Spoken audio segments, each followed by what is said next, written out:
জিয়াউর রহমান এবং সাবেক প্রধানমন্ত্রী খালেদা জিয়ার পুত্র বিএনপির ভারপ্রাপ্ত চেয়ারপারসন জনাব তারেক রহমানকে আমরা ভেবেছিলাম অন্যান্য বিএনপি নেতাদের চাইতে আলাদা, কিন্তু আমরা কি দেখছি যে তিনিও কি বলছেন এসব। দর্শক দেখেন, তার একটা বক্তব্য অনেকে প্রশংসা করছে, না না এটি ঠিক আছে, কিন্তু এই বক্তব্যটা যে কতটা অসার, কতটা যুক্তিহীন, কতটা সেলফ কন্ট্রাডিক্টরি আমরা একটু দেখব। মানে আসলে ডক্টর ইউনূস সরকারের বিরুদ্ধে তৎপরতা চালাতে গিয়ে তারেক রহমান জনগণকে ভুল বোঝাচ্ছে, তিনি ভুল মানে একেবারে শিশুসুলভ ভুল করছেন। আমরা বিএনপিকে একটু কঠিন জবাব দিব। দর্শক, করিডোর দেওয়ার সিদ্ধান্ত জনগণ ও নির্বাচিত সরকারের কাছ থেকে আসতে হবে। তারেক রহমান, এই তারেক রহমানের এই বক্তব্য ভাইরাল, সব গণমাধ্যমে এটা আসছে যে রাখাইন আরাকানকে করিডোর দেওয়ার যে সিদ্ধান্ত, মানবিক করিডোর, হিউম্যানিটেরিয়ান প্যাসেজ, এটা জনগণ নির্বাচিত সরকারের কাছ থেকে আসতে হবে। অনেকে তো প্রশংসা করছে, না তারেক রহমান একটা কথা বলেছে, এবার ঠিক আছে। কিন্তু আপনি চিন্তা করেছেন এই কথাটা কতটা ভুল এবং কতটা হাস্যকর, এবং এই বক্তব্যটা ডক্টর ইউনূসের বিরুদ্ধে ভারত এবং বিএনপির যে যৌথ ষড়যন্ত্র এবং প্রচারণা, তার একটা অংশ। তারেক রহমানের এই বক্তব্য পলিটিক্যালি ইন্টেনশনাল, এই বক্তব্য বেসলেস, ইললজিক্যাল। কিভাবে? আচ্ছা, মানবিক করিডোর দেয়া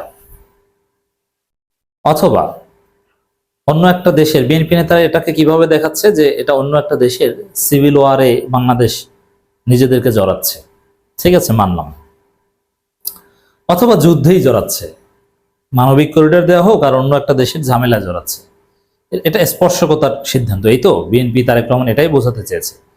এরকম একটা সেন্সিটিভ সিদ্ধান্ত বিএনপির ভাষায়, তারেক রহমানের ভাষায়, এটা জনগণের কাছ থেকে আসতে হবে, নির্বাচিত সরকারের কাছ থেকে পার্লামেন্টে আসতে হবে, সংসদে সিদ্ধান্ত নিতে হবে। সবাই তো প্রশংসা করছেন, কিন্তু এই বক্তব্যের গভীরতা দেখেছেন কতটা হালকা। আচ্ছা, প্রথমে বলবো যে নির্বাচিত সরকারের কাছ থেকে আসতে হবে, এই কথা যৌক্তিক হলো তারেক রহমানের এই কথা বলার অধিকার আছে কিনা? তারেক রহমান নিজেকে নির্বাচিত, তিনি দলের নির্বাচিত ভারপ্রাপ্ত চেয়ারপারসন নাকি? হ্যাঁ, তারেক রহমান কোন কাউন্সিলে নির্বাচিত হয়েছেন? তিনি নিজে নির্বাচিত না। অর্থাৎ তার কথাবার্তা একটু হিসাব করে বলা দরকার। ডক্টর ইউনূসের বিরোধিতা করার আগে যদি প্রশ্ন করা হয় যে ভাই আপনি যে ভারপ্রাপ্ত চেয়ারপারসন অথবা আপনি চেয়ারপারসন হন, আপনার দলে কাউন্সিল নেই কেন? কোন কাউন্সিলে হয়েছে? এই যে বিএনপির মহাসচিব কিভাবে নির্বাচিত হয়েছে, কত আগে নির্বাচিত হয়েছে? নির্বাচনের মেয়াদ কি কেয়ামত পর্যন্ত? 16 সাল থেকে 16 সাল তো কেয়ামত নাকি? এটা একটা বিষয়। তা কথাবার্তা নির্বাচিত জিকির করলেই হয় না, আগে নিজেদের মধ্যে নির্বাচন গণতন্ত্র থাকতে হয়। এরপরে সংসদের কাজ কি? মানে জনগণকে ভূগোল বোঝায়। আচ্ছা, সংসদের কাজ কি? সংসদ কি সিদ্ধান্ত নেয়? শুনেছেন কখনো যে সংসদের সিদ্ধান্ত হয়? সংসদ আইন প্রণয়ন করে, সংসদে বিল উত্থাপন হয়, বিলের পক্ষে বিপক্ষে আলোচনা হয়, সংসদের শোক প্রস্তাব থেকে নানান বিষয়ে আলাপ আলোচনা হতে পারে, পয়েন্ট অফ অর্ডারে নানান সংসদের কার্যবিধি আছে, অনেক হতে পারে। কিন্তু সরকারের ডিসিশন মেকিং এটা সংসদের কাজ না। সিদ্ধান্ত প্রধানত মন্ত্রী পরিষদে নেওয়া যেতে পারে, আর তাও না। দেখেন, এই যে যুদ্ধ বা এই হিউম্যানিটেরিয়ান প্যাসেজ বা এই টাইপের সিদ্ধান্ত, এটা অতীতে কখনো সংসদে আলোচনা করে নেওয়া হয়েছে এরকম কোনো নজির আছে? নেই। বিএনপি তো ক্ষমতায় ছিল, কত স্পর্শকতার সিদ্ধান্ত, যেমন বিএনপির অনেক বিষয় প্রশংসিত হয়েছিল, যে ভারতের যে সীমান্তরক্ষী বাহিনী বিএসএফকে একবার কঠিন শিক্ষা দিয়েছিল, বাংলাদেশের বিডিআর এই যে ডিসাইসিভ অ্যাকশন নিয়েছিল, তাদেরকে মায়ের দিয়েছিল, এটা সংসদে আলোচনা করে নিয়েছিল।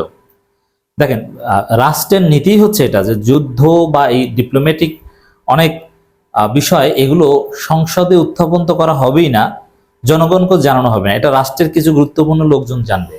রাষ্ট্রের সিক্রেসি অ্যাক্ট রয়েছে, অনেক বিষয়ে গোপনীয়তা অবলম্বন করা হয়, গণমাধ্যমকে অনেক ক্ষেত্রে জানানো হবে না, অনেক স্পর্শকতার বিষয় আছে।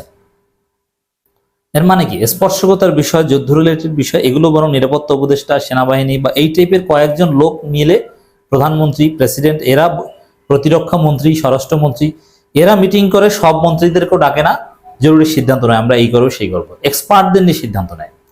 যেমন হিউম্যানিটেরিয়ান প্যাসেজ দেওয়া হবে কি হবে না, এই বিষয়গুলো সাধারণত এক্সপার্টদের নিয়ে ডিসিশন নেওয়া হয়। এগুলো পার্লামেন্টে আলোচনা করে বা জনগণকে গণভোটের মাধ্যমে নেওয়া হয় না, তো জনগণের কাছ থেকে সিদ্ধান্ত আসতে হবে। এখন আরাকানের জন্য হিউম্যানিটেরিয়ান প্যাসেজ দেবে কিনা এর জন্য গণভোট দিবে, এই সব সিদ্ধান্ত নেওয়ার ক্ষেত্রে অতীতে কখনো সংসদে আলোচনা হয়েছে এরকম দেখেছেন? হয়নি। তাহলে সিক্রেসি অথবা এক্সপার্টদের সিদ্ধান্ত এগুলো হচ্ছে এইভাবে। এগুলো কি বলছেন তারেক রহমান? সংসদের কাজ করিডোর বিষয়ে সিদ্ধান্ত নেয় আর আইন প্রণয়ন করা। আরাকানকে মানবিক করিডোর দেওয়া হবে কি হবে না এই বিষয়ে একটা বিল উত্থাপন করবে নাকি? এগুলো কোনো বিলের সঙ্গে পড়ে? কোন কার্যবিধির আন্ডারে আপনি এই সিদ্ধান্ত সংসদের মাধ্যমে নেবেন? একটা যুক্তি থাকা দরকার। না, এটা উল্টাপাল্টা কথা বলছে। এর মানে ডক্টর ইউনূসকে বিতর্কিত করতে হবে, তার বক্তব্যের বিরোধিতা করতে হবে, তার কাজে বাধাগ্রস্ত করতে হবে, এটাই হচ্ছে আপনাদের কাজ। আর জনগণ অনেকে না বুঝে বলছে না না না না একটা এত গুরুত্বপূর্ণ সিদ্ধান্ত, অতি গুরুত্বপূর্ণ এ ধরনের স্পর্শকতার সিদ্ধান্ত মন্ত্রীরাও সবাই জানে না, 2-4 জন মন্ত্রী বা এক্সপার্টরা নেয়। এবং জনগণ সে অধিকার, সংবিধান সে অধিকার দিয়েছে। কিছু বিষয় আছে শুধু প্রধানমন্ত্রী এবং রাষ্ট্রপতি 2 জনে মিলে আলোচনা করে নেবে, এই অধিকার সংবিধান আইন দিয়েছে একটা রাষ্ট্রকে। সব বিষয় জনগণ বুঝবে না বা জনগণের কাছে আগে গেলে ঝামেলা আছে, আগে ভাগে প্রতিপক্ষ জেনে গেলে ঝামেলা আছে, এই জন্য এগুলো বলা যাবে না। আর মানবিক করিডোর যে বিষয়টা, এটা বিএনপি এখন স্পষ্ট বিরোধিতা করছে। এখন এই যে তারেক রহমান এখানে বলছেন যে মানবিক করিডোর দেওয়া যেতে পারে, তবে সেটা নির্বাচিত সরকার সিদ্ধান্ত নেবে। কেন নির্বাচিত সরকার সিদ্ধান্ত নিলে মানবিক করিডোর ঠিক আছে, আর ডক্টর ইউনূস সরকার সিদ্ধান্ত নিলে ঠিক নেই? ভাই, এর পক্ষে যুক্তিটা কি? নির্বাচিত সরকার কি মধু? না নির্বাচিত সরকার ফেরেশতা? না নির্বাচিত সরকার সিদ্ধান্ত আসে ওহি থেকে? মানে এটা হাস্যকর কথা হয়ে গেল না? এরপরে আসেন, আর জনগণ থেকে সিদ্ধান্ত হবে। জনগণ থেকে সরাসরি সিদ্ধান্ত নেয়ার এরকম কোন প্রক্রিয়া আছে বাংলাদেশে? তো ভূগোল বুঝাচ্ছেন কেন? জনগণ সিদ্ধান্ত নেবে মানে কি? কোনো একটা সিদ্ধান্ত নেওয়ার পর সেটার পক্ষে গণভোট নেই, এছাড়া তো আর জনগণের সিদ্ধান্ত নেওয়ার কোনো সিস্টেম নেই। আছে?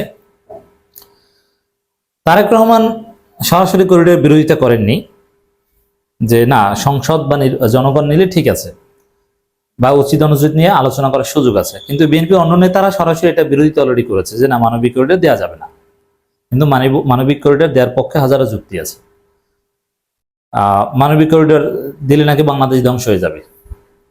আচ্ছা দেখেন, এখানে বাংলাদেশের যে রোহিঙ্গা সংকট, প্রায় 15 লাখের কাছাকাছি রোহিঙ্গা আমাদের উপর চেপে বসে আছে। তাদেরকে যদি ফিরিয়ে দিতে হয় নিরাপদে, তাহলে আরাকান স্বাধীন করা ছাড়া কোনো উপায় নেই। আর বাংলাদেশ মানবিক করিডোর দেবে কি বাংলাদেশ একা? এখানে ইউএনএইচসিআর যুক্ত থাকবে, জাতিসংঘ যুক্ত থাকবে, এখানে রেড ক্রিসেন্ট যুক্ত থাকবে, সবাইকে নিয়ে আরো অনেক ইন্টারন্যাশনাল স্টেক হোল্ডার যুক্ত থাকবে, সবাইকে নিয়ে একটা আলাপ আলোচনার ভিত্তিতে একটা মানবিক করিডোর দেবে। আর এটা হিউম্যানিটেরিয়ান রেসপন্স বলতে একটা কথা আছে। এই মানবিকতা বোধ মানে এটা কি, যে বাংলাদেশে যদি ওখানে কেউ আহত হয় বাংলাদেশে এসে চিকিৎসা নিবে, রেস্ট টেস্ট নিবে, তারপরে চলে যাবে, এরকম কিছু বিষয়। তাই তো তাদের খাবার টাবার বা মানবিক সংকট দেখা দিলে সেগুলো বাংলাদেশের ভূমি ব্যবহার করে জাতিসংঘ বা অন্য কেউ সেটা ম্যানেজমেন্ট করবে। এখন এটা খারাপ কিসে? এটা রোহিঙ্গা সংকটের জন্য একমাত্র উপায় এটা এক। দ্বিতীয় হচ্ছে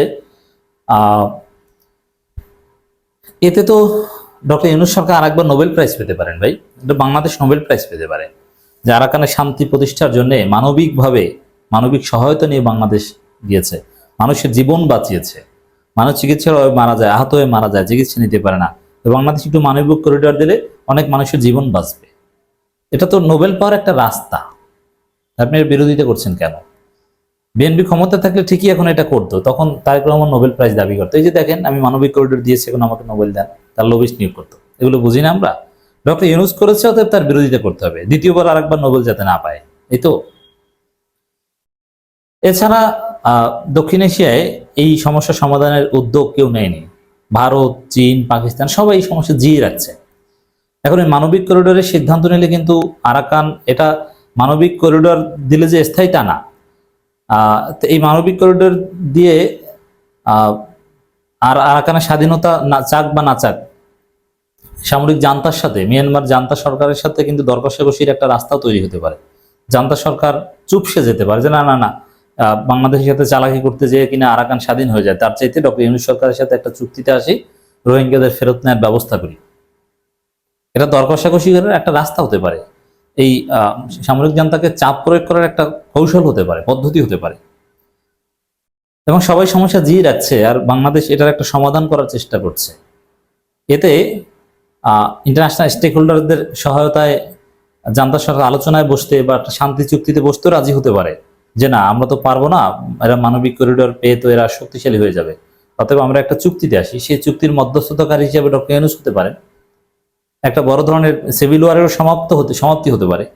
এর মানে এই মানবিক করিডোরটা বহুমুখী সমাধানের পথ খুলে দিতে পারে। হয় আরাকান স্বাধীনতার পথ খুলে দিতে পারে, না হয় সামরিক জান্তা সরকার নির্যাতন বন্ধ করবে, তারা একটা শান্তি চুক্তিতে আসবে এই আরাকান আর্মি বা অন্যান্য যারা আছে, যাদের সাথে সিভিল ওয়ার চলতেছে তাদের সাথে, আর বাংলাদেশের রোহিঙ্গা সমস্যা সমাধানের একটা জোরালো উদ্যোগ তাদের পক্ষ থেকে আসতে পারে চাপে করে। এটা বিএনপি জানে, কিন্তু তারপর ওই যে বললাম, এই কাজটা ডক্টর ইউনূস করবে, এত সুন্দর কাজ সহ্য হয় না, এ কারণে এটা বিরোধিতা করতে হবে, করছে।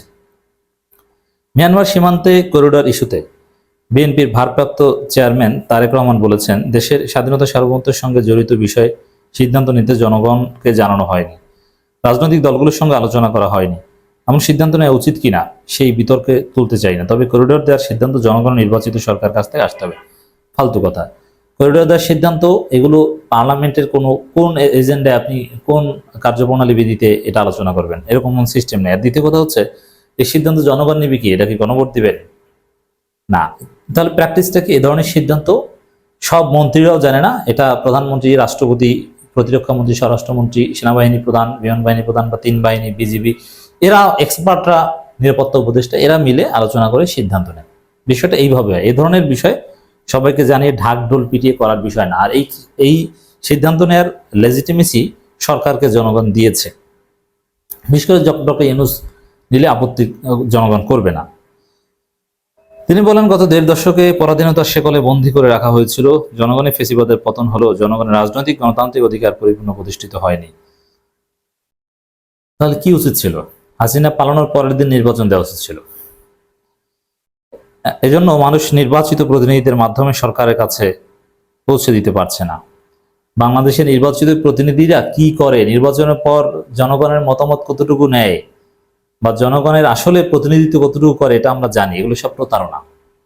নির্বাচিত হয়, নির্বাচনের আগে সবাই হুজুর, আর নির্বাচনের পর ওই পার্লামেন্টারিয়ানরা জনগণের প্রতিনিধিত্ব কি করবে? তারা নিজের মত প্রকাশের স্বাধীনতাই তো নাই, 70 অনুচ্ছেদে ধরা পড়ে, আর 70 অনুচ্ছেদ বাতিল করতে চায় না বিএনপি। তারেক রহমানের কথায় চলবে সব। কিসের এমপি? আর এমপিরা জনগণের ধারও ধারে না, আর জনগণের ধার ধারলেও এমপিদেরই কোনো স্বাধীনতা নেই।